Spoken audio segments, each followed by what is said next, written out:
What is up, everyone? Piezilla 57 here with another episode of the Project Platinum podcast. So this week is actually just going to be me. So the episode might be a little bit shorter than usual. It probably will be, since I don't have anyone to kind of converse and banter with and throw ideas off of. So in order to make this video like a little bit longer, I'm going to start off with just some recent gaming news and recent releases that are coming out in the next couple days. So if you guys have watched the other podcast video or listened to it about looking ahead to 2019, or if you just are good at keeping up with the gaming news and video and game releases in general, then you'll know that February is a very stacked month, and February 15th, which is just a couple days away from when I'm recording this, is an especially stacked day in February. So on February 15th, we have Far Cry New Dawn releasing.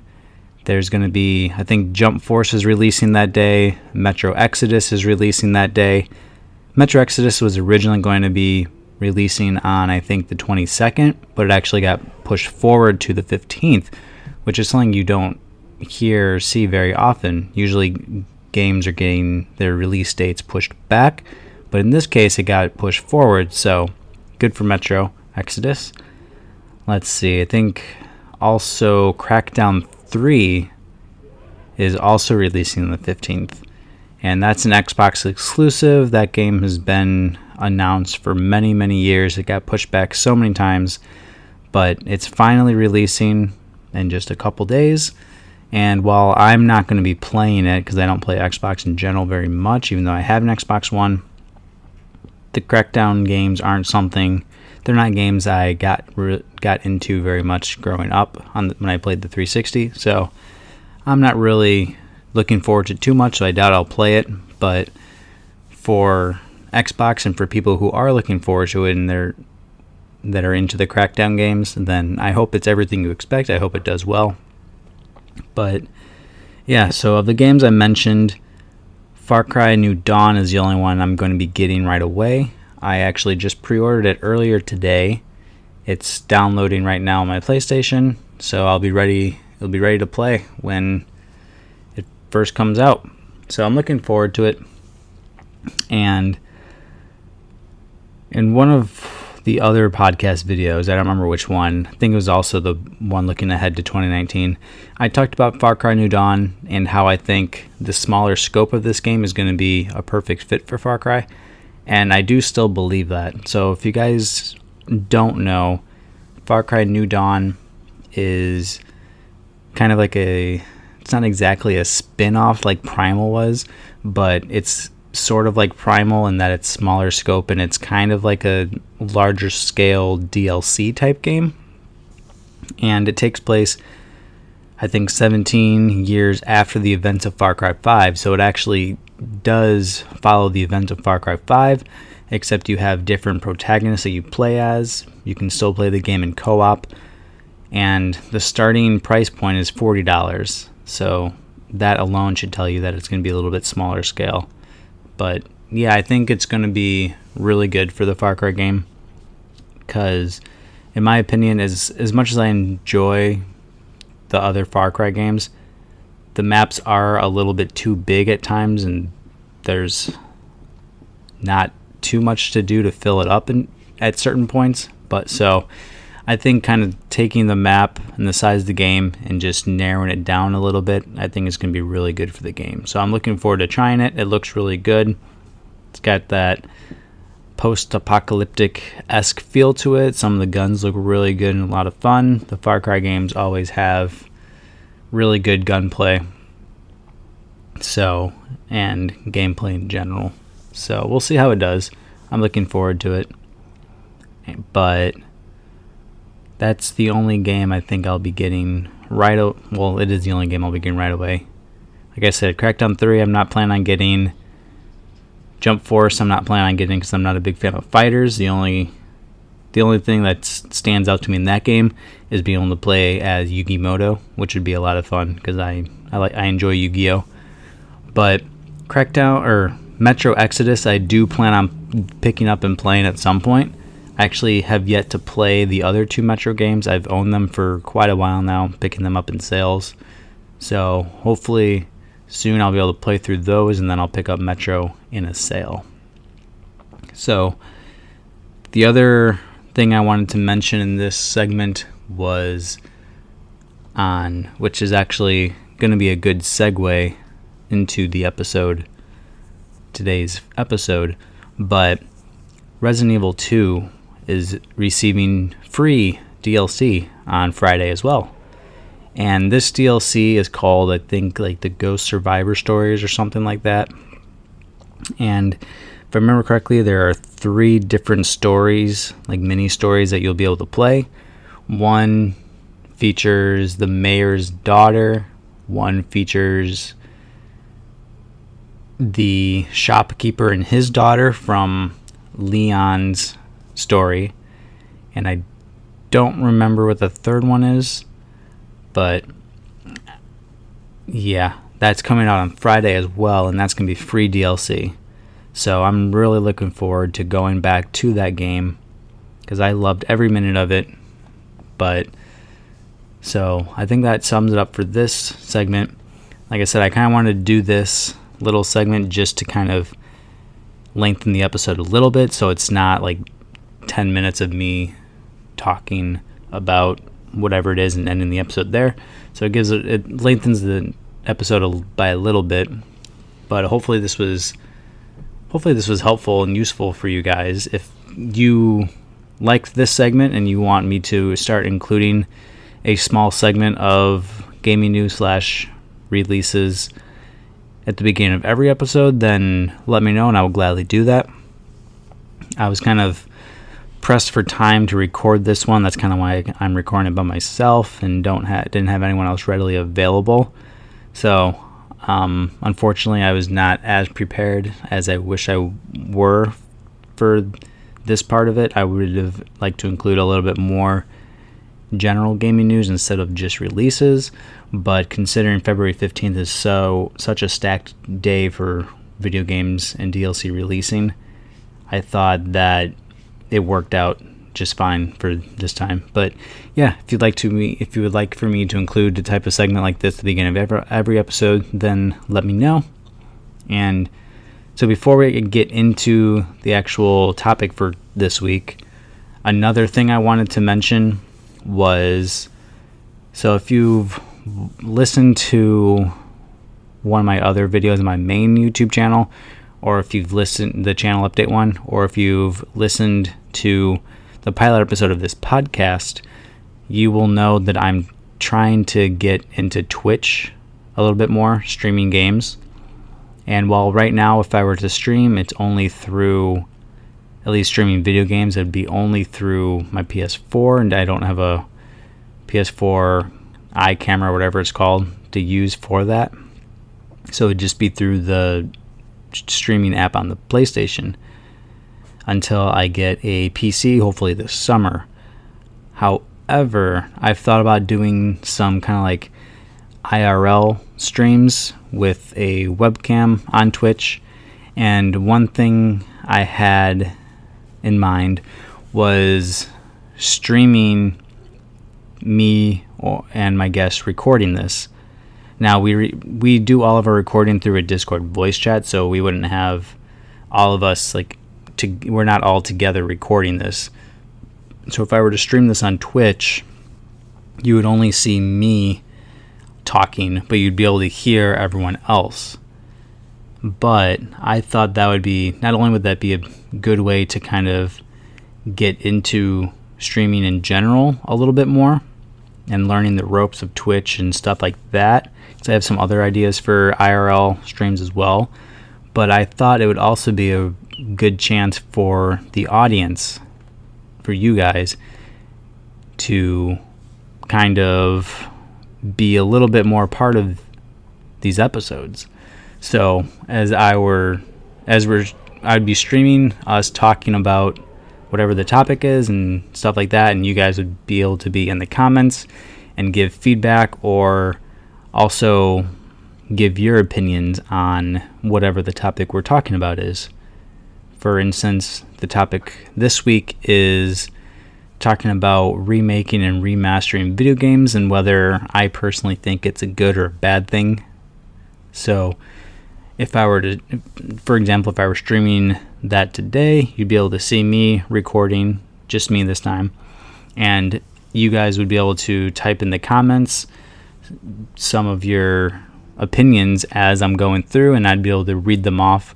So that way, it's kind of getting you guys as a community a little bit more involved in these episodes. So it's not just me or me and my guests talking for the entire time. We'd be able to have some nice live feedback. So if you guys think that's a good idea, then again, let me know. You can, if you're watching this on YouTube, you can type in the comments. If you are listening to this on SoundCloud or another podcast streaming device, then you can tweet at me or DM me on Twitter at Piezilla Gaming. So again, I think that's it for that. So let me know if you guys like that idea and you'd be interested in possibly watching us record these live. So I think that's enough for that. I'll go ahead and get into this week's topic, which I already touched upon, is going to be me talking about remastering and remaking video games.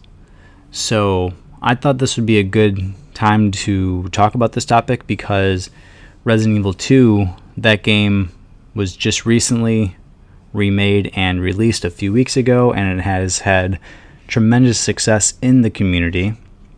A lot of people, including myself, really love the game, and it's already my game of the year, and it's going to be very hard for a game to beat that for my personal game of the year. But I loved every minute of it, so I'm just going to kind of give some of my thoughts on remaking and remastering games. So in general, I think remaking games... Okay, so first I should mention, if you guys aren't aware, there is a difference between remaking and remastering games. So remaking games, which is Resident Evil 2 is a remake. Remaking games takes the entire game and basically just rebuilding it and remaking it from the ground up.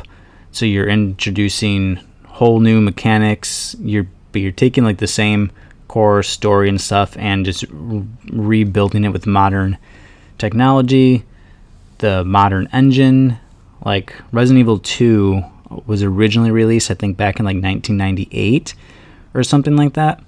And then when it was being remade, it was remade using the current Resident Evil 7 engine. So it looks very similar to Resident Evil 7 in that aspect. But yeah, remaking the game just basically rebuilds and remakes the entire game from bottom up, keeping the same elements and the same story more or less. There are, I don't know all of them because I didn't play the original back in the day, but there are some differences, like story elements from the remake and the original. And I know they took some aspects of Resident Evil 7 that weren't in the original and kind of added those in to the remake. So that's remaking games. And remastering games, on the other hand, is basically just taking a game and kind of just updating the graphics so it looks and runs better and a little bit smoother. So in general, I would say remaking games is good. Remastering games, it can be good, but in the current state, I don't think remastering games is very good. And I will explain that in a little bit. So, remaking games, we'll talk about that first. As I said, I think remaking games is great. A whole bunch of games that have recently been remade have sold and done very well. Most recently, of course, Resident Evil 2 Remake, and Resident Evil the first Resident Evil was also remade back in, so I think Resident Evil, first one was released in 1996, and then I think in 2002 it was first remade back on GameCube, and then back in 2015 it was then, the remake was then remastered, I believe, and released on current consoles on PS4 and Xbox. So that also, as far as I know, sold pretty well. I just recently finished the first Resident Evil, and although the camera angle and the combat system were a little bit funky, overall it was a really good game and I enjoyed it. We have Ratchet and Clank, which is kind of like a remake slash reboot. It's not an exact remade copy from the original one, but it's kind of considered a remake. That was released back in, I think, 2016. So, remaking games. Oh, and then of course we have Spyro and Crash Bandicoot that have recently been remade and have also sold really well. And coming up in a few months, we have Crash Team Racing that's currently being remade and will be released in June, I think it's being released.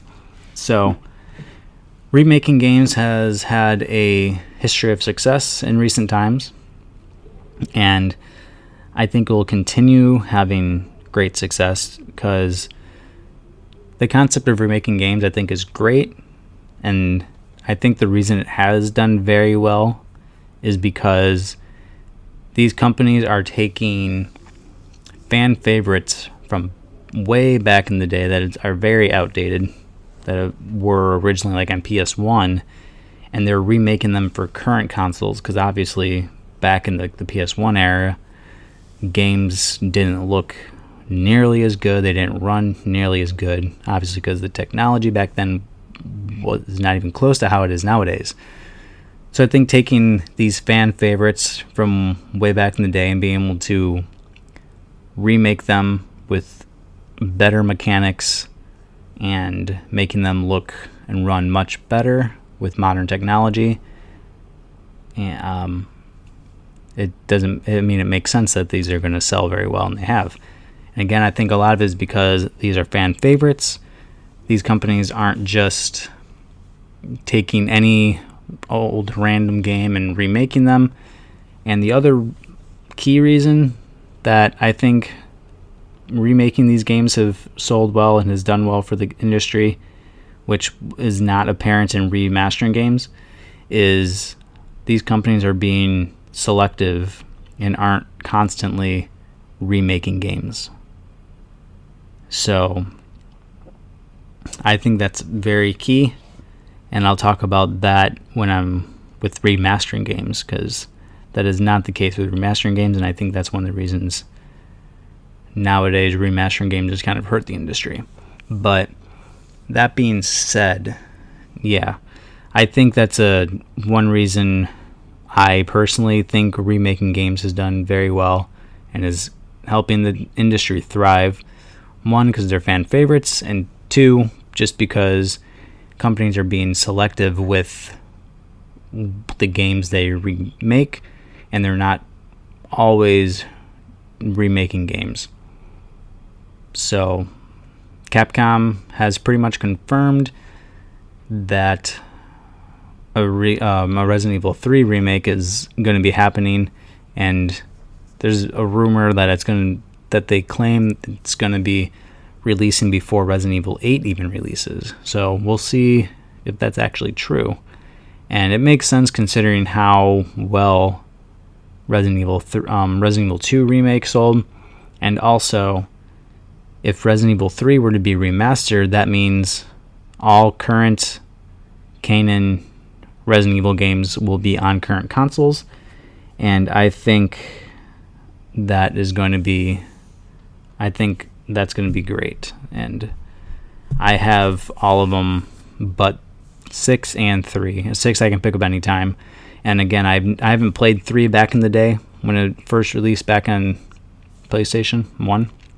So it'd be great for me to experience that for the first time, just like I was able to recently experience Resident Evil 2 for the first time. So I think that exhausts all of my thoughts on remaking games. So now I'll talk about remastering games. So in general, remastering games is a good concept, obviously, because it's taking games, kind of like with remaking games, it's taking older games and just kind of updating the graphics and stuff for current consoles so they run and look better. However, I think that companies nowadays are taking this remastering way too far. It seems like a lot of companies that they're more concerned about taking older games and just remastering them just for a quick profit instead of actually putting their time and investing into these remasters. Like, it seems like all the time we have remasters being announced, and most of the time they're not always fan favorites. They're just kind of doing it for a quick cash grab. Like the Dead Island games, those were remastered, and I think it's claimed a remaster, but I don't think it really runs much differently than the PS3 games did. Same with Batman Arkham Asylum and Arkham City. So Burnout Paradise Remastered is another example. Like, I think for the most part, a lot of these remasters are just done for a quick profit, and they don't really add any new experience to these remastered games, and there's not much point to them because most of the games that are being remastered are just on PS3. So I don't think there's much point in remaster a game that's on PS3. You can easily go back and play those. Games being remastered from PS2 to PS3 is a little bit differently because that usually adds trophy support and adds a whole bunch of other new stuff. But like the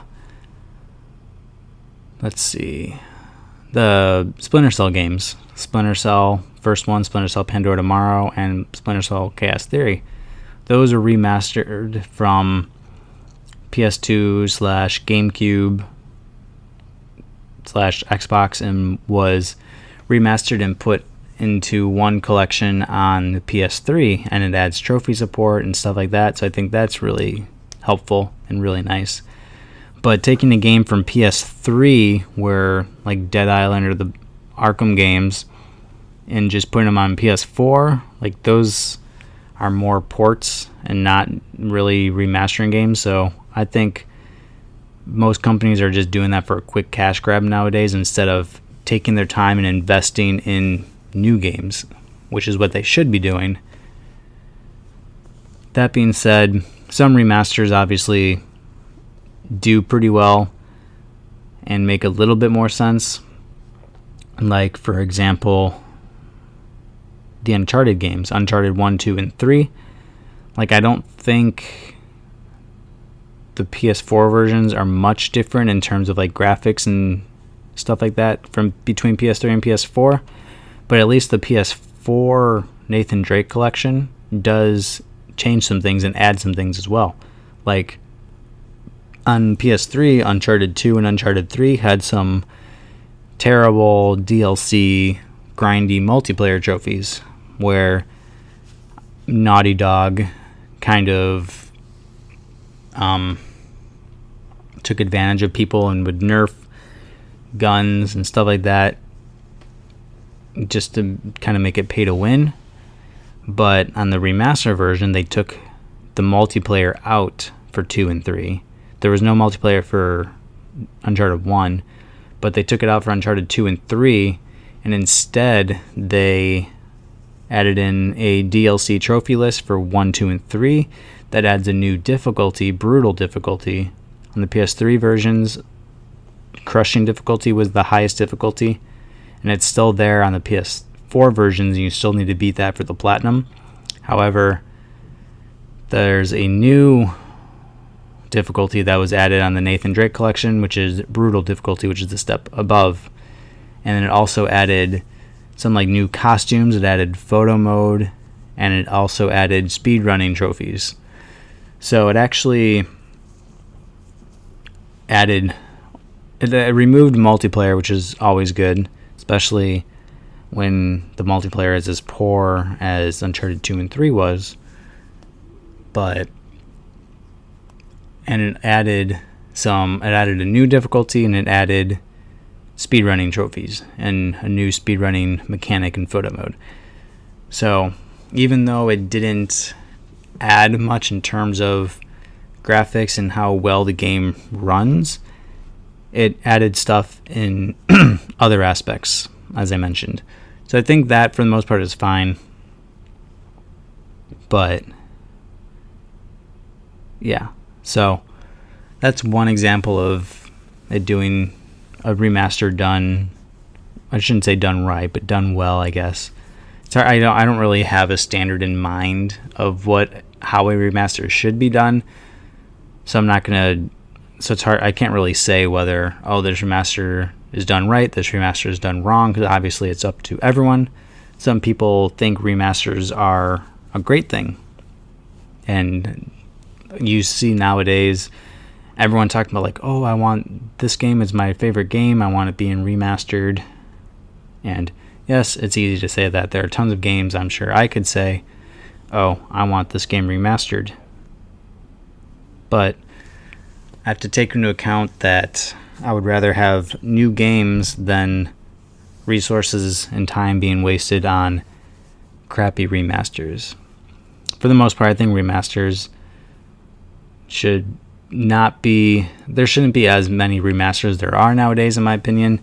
And I think some of them should be like, I think a good game to remaster would be Left 4 Dead. I mean, yes, it was on last gen consoles, but it was only on Xbox 360.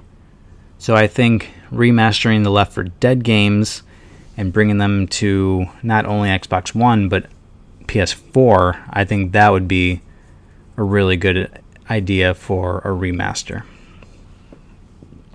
So I know some remasters like Call of Duty Modern Warfare, like I don't know how much differently that game runs between PS3 and PS4, but I know on PS3 that game didn't have trophy support, so I know remastering it to PS4 actually added trophies. So I know that's a good thing, I guess. And then there's something else I was going to say, but I don't really remember. So one thing I do like about remasters is these games, the remastered versions of games, pretty much usually include all previously released DLC, which obviously is how it should be, because it's taking the complete experience from before, which includes all the DLC, and releasing it in one package. So that is how it should be. But most remasters are selling for about $40 at starting point, and that's definitely way too high of a price point, in my opinion. For a game that you can easily pay like $5 or $10 for on previous gen to play, $40 is an insanely high price point for a remaster. Like, I think $20 or $30 should be a good price point. The $40 price point just kind of, in my opinion, reconfirms my notion of companies releasing these poorly remastered games just for a quick cash grab. But so I think one final thing I want to mention about remastering games that is a good thing for multiplayer games such as Call of Duty. These games, if you were to, like I've mentioned quite a few times now, being able to just go back to PS3 and play them there, and the experience will pretty much be the exact same. So more or less that's true, but if you're playing a multiplayer game like Call of Duty, someone like me who doesn't really like playing many online games, besides trophy support aside, if I wanted to, and I mainly play the Call of Duty games for the stories, So if I wanted to play the story of Call of Duty Modern Warfare, I could pick it up, play it on PS3, and I would have pretty much the exact same experience on PS3 than I would PS4. But I do know that most people play Call of Duty for the online games. So if they wanted to play Call of Duty Modern Warfare online on the PS3, I don't know for sure, but I'm assuming the servers for the most part are fairly dead. So I know there are some YouTubers like Merc Music who does go back and play a whole bunch of the older games on like 360, and he does get into some matches every now and then, but more or less I'm sure the servers aren't very populated on the PS3 games. So you'd have to be waiting for matches and stuff like that. And even if Call of Duty Modern Warfare was not remastered, I'm sure the servers would still be pretty dead on PS3. So, since so many people play PS4 and Xbox One, being able to remaster these games that have a multiplayer component, it's one way to kind of revitalize the online component and give players a chance to go back and play in more populated servers. So I guess that's another good thing about remastering, especially if they have that multiplayer component. So I think that exhausts everything I wanted to say about remastering games. So don't get me wrong, I don't think remastering games is inherently bad. There are remasters that have done very well and have done a good job, but I just think personally remastering games has gone way too far, and companies are finding games to remaster that doesn't make sense to remaster them, and they're just remaster them for the sake of a quick cash grab, when instead these companies should be getting all of their resources and time and putting that into new games and new IPs. So hold on, sorry. One last thing I wanted to mention about remastering games is, so with some of the remasters, like I think the Nathan Drake collection is one of them. I think Eco and Shadow of the Colossus are a couple of others. These developers, the original developers, are taking these games and they're outsourcing them to other companies to remaster. And I think it's called Blue Point, I think, is the company that has remastered all those games I just mentioned. So if you do want to remaster a game, I think that is definitely the way to go. I think they should outsource it to an outside company like Blue Point, where then these original developers can then still they would be using some resources still, but they would still have all that time to put it into their own games and new IPs and stuff like that. So if you want to remaster games, I think that's the way to go. But I think that now sums up everything I wanted to mention about remastering games and remaking games. So if you agree, if you disagree, that's fine. Feel free to let me know. And yeah, I think that's it, everyone. So you can find me. You can go ahead and follow the official Twitter page for this podcast on Twitter, which is Project Platinum Podcast, and the handle is at the pp_podcast. And you can follow me on Twitter at Piezilla Gaming, and you can follow me on YouTube at Piezilla Gaming as well. So until next week, guys, Piezilla out.